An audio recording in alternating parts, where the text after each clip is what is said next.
Hello everyone, welcome to profit Bhai India's new video. आज हम लोग थोड़ा शॉर्ट में रखेंगे, क्विकली निफ्टी के लेवल्स की बात करेंगे दोस्तों। अगर आप अभी स्क्रीन पे देख रहे हो कि ये 23,897, ये S3 यानी ऑन दिस वीकली बेसिस पे ये निफ्टी का फिबोनाची सीरीज़ जो हम यूजुअली देखते हैं, यही सब एनालिसिस जो हम मेंबर सेक्शन में मैं बताता हूँ ना। So 23,897 is the last support for this week, और आज मेरे ख्याल से अभी चेक करेंगे कि वो किस लेवल पे निफ्टी बंद हुआ है। खैर, निफ्टी की गिरावट सेकेंड हाफ में अगेन ज़्यादा हो जाती है बिकॉज लोग पैनिक में सेल करते हैं, और बेसिक रीज़न यही है दैट वॉर का टाइम है, अनसर्टेनिटी है। आई थिंक ये पूरा डेकेड उसी अनसर्टेनिटी में चला जाएगा, चल ही रहा है। 5 साल हो गए अभी और 5 साल बाकी है। But during these uncertain times थोड़ी भी, स्पेशली अभी इस वक्त जो इतना टिमिड सब कुछ है आसपास, क्योंकि ऑयल सप्लाई इम्पैक्ट हुई है तो पूरे बोलते हैं ना दुनिया की आर्टरीज इम्पैक्ट हो जाती है स्ट्रेट ऑफ हॉर्मूज के वजह से, और जो वर्स्ट फियर्स है वो बाहर आ रहे हैं सारे रिफाइनरीज के। तो निफ्टी की गिरावट तो उसी वजह से, बिकॉज आज एक्चुअली क्या हुआ ना, इसराइल ने ईरान के बैंक पे हमला किया। अब बैंक निफ्टी आज सबसे बड़ा लूज़र है, पता नहीं उस वजह से तो नहीं होगा, लेकिन इवेंचुअली आज बैंक्स ने गिराया निफ्टी को। Bank Nifty is a big component of the Nifty, about 35-40%। 35% तो है ही होगा फाइनेंशियल्स। बट ये लेवल याद रखिए, दिस वीक अभी 2 दिन बचे हैं। 23,897 अगर टूटा तो हम और नीचे की तरफ गिर सकते हैं। खैर, मेरा फंडामेंटल सपोर्ट 22,550 ही है वर्स्ट केस में, तो वो मैंने चेंज नहीं किया है। अभी मंथली लेवल पे अगर हम इस महीने कहें, या अगर हमने ये 23,594 भी तोड़ा अगले हफ्ते, तो फिर हम प्रॉपर बेरिश मोड में और गिर सकते हैं 1000 पॉइंट। फिर 22,500, आप 1000 पॉइंट पकड़ के चलना फ्रॉम दिस लेवल।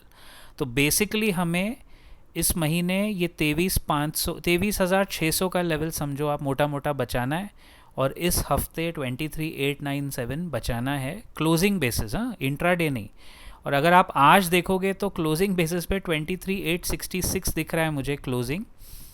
अब RSI आपको बुलिश क्यों दिख रहा है? रिलेटिव स्ट्रेंथ इंडेक्स में हमेशा देखता हूँ स्टॉक्स में और इंडेक्स में, RSI ओवरसोल्ड लेवल पे 25-30 पे जब आता है तो थोड़ा ओवरसोल्ड से एक डेड कैट बाउंस आता है या बुलिश बाउंस बैक आता है।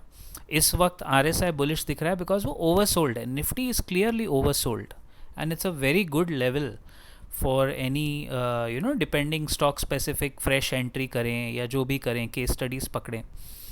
तो स्टोकेस्टिक लेवल पे भी माइल्ड बुलिश है, विलियम आर जो इंडिकेटर होता है वो भी माइल्ड बुलिश है, बट RSI क्लियरली बुलिश दिख रहा है। लेकिन अभी भी जल्दी है ये सोच के कि क्या एकदम टर्न अराउंड हो जाएगा, क्योंकि मैंने निफ्टी के रेजिस्टेंसेस देखे हैं।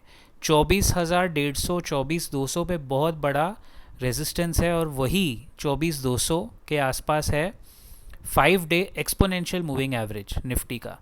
और आई थिंक कल और आज में निफ्टी ने उसको तोड़ने की कोशिश की 24,200, लेकिन तोड़ नहीं पाया। कल कोशिश की थी क्लोजिंग देने की, लेकिन देखिए एक दिन की क्लोजिंग ना दोस्तों कुछ काम की नहीं होती। क्लोजिंग 2-3 दिन लगातार एक लेवल के ऊपर आनी चाहिए। फॉर एग्जांपल, आज हमने 23,897 के नीचे क्लोजिंग दी है, बट अगर कल 23,900, 23,950 के ऊपर आ जाती है तो फिर वो सैक्रोसैंक्ट है, फिर वो बच जाएगा नीचे वाला लेवल। लगातार अगर एक लेवल 3 दिन तक क्लोजिंग उसके ऊपर आए, रेजिस्टेंस के ऊपर आए, तो वो रेजिस्टेंस ब्रेक होता है, और अगर सपोर्ट के नीचे आए तो वो सपोर्ट ब्रेक होता है। I usually look for 3 day का क्लोजिंग कंसिस्टेंट, 1 2 3। तो अगर वेडनेसडे हुआ है तो थर्सडे फ्राइडे भी होना चाहिए, तब वो बेस मेरे हिसाब से बनता है। अब हर एक के रीडिंग के अलग अलग टेक्निक्स होते हैं, हमारे लिए ये टेक्निक काफ़ी काम किया है। तो आज के वीडियो में शॉर्ट रखेंगे। निफ्टी सबका कंसर्न है, निफ्टी इस वक्त थोड़ा ब्रिटल लेवल पे है, क्योंकि हम बजट डे लो भी बहुत कंफर्टेबली तोड़ चुके हैं। इनफैक्ट बजट डे लो से हम 800 850 पॉइंट नीचे हैं, और 22,550 का लेवल मैं तब से बता रहा हूँ कि बॉटम है मेरा, जब से निफ्टी 26,200 पे अटक रहा था। आपको याद होगा 5-6 बार अटका है वो, तब से मैं तो 4,000 पॉइंट नीचे पकड़ के ही बैठा हूँ। But it is a very healthy correction. देखिए करेक्शन से कभी भी डरना नहीं चाहिए, स्पेशली अगर आप एस इन्वेस्टर हैं, लॉन्ग टर्म इन्वेस्टर हैं। एस अगर आप कर रहे हो तो ये तो आपके लिए एक गोल्डन मौका है, क्योंकि देखिए आपको पोर्टफोलियो तो बेचना नहीं है। अगर आज आपका निफ्टी 50% भी ऊपर होता, आप आज तो बेचने वाले हैं हो नहीं अगर आप एस कर रहे हो। तो एस का मतलब ही वो है कि दायरा बड़ा है, तो ये शॉर्ट टर्म झटके एस वालों के लिए बेस्ट है। इनफैक्ट मैं ऑन रिकॉर्ड ये बात कहना चाहूँगा कि this is a very good time for people to start in as the market, the mutual funds, the levels are perfect. But आप अपने फाइनेंशियल एडवाइजर से कंसल्ट करें, सलाह मशवरा करें और फिर आगे बढ़ें। Thank you so much, take care, God bless, keep profiting.